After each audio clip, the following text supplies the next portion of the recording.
আজকে আমি ভিডিও করেছি হাই কোলেস্টেরল নিয়ে।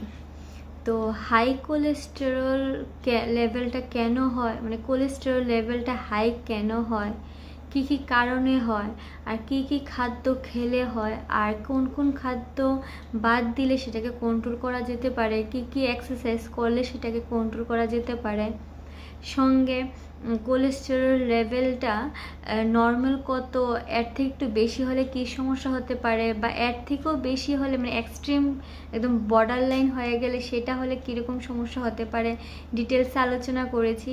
সঙ্গে এই সমস্যাটা চিরকালের জন্য যাতে ঠিক হয়ে যেতে পারে সেটার জন্য কোন হোমিওপ্যাথিক ওষুধ বা কোন হোমিওপ্যাথিক ওষুধের কম্বিনেশান আর কোন বায়োকেমিক কম্বিনেশন ওষুধের মাধ্যমে সেটাকে চিরকালের জন্য ঠিক করা যেতে পারে সেটা নিয়ে ডিটেলস আলোচনা করেছি।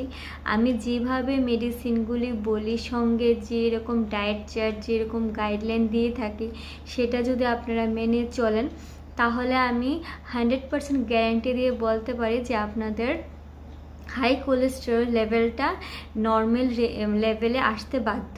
কিন্তু এই প্রসেসটা কন্টিনিউ 3 মাস করবেন, আর সঙ্গে ওষুধ খেলেই হবে না, সঙ্গে লাইফস্টাইল, খাওয়া দাওয়া স্টাইল সেটাও চেঞ্জ করতে হবে। ডিটেলসে আলোচনা করেছি, ভিডিও লিঙ্ক নিচে দেওয়া আছে। আশা করি অনেকটা ভালো লাগবে এবং অবশ্যই এই ভিডিওটা আপনার ফ্রেন্ডস এবং ফ্যামিলির মধ্যে শেয়ার করে দেবেন।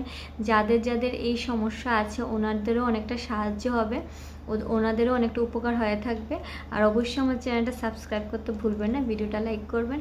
আর এই বিষয়ে যদি কোনো ডাউট বা কোনো প্রশ্ন থাকে অবশ্যই আমাকে কমেন্টে জানাবেন, আমি নিশ্চয়ই আনসার দেবো। Thank you.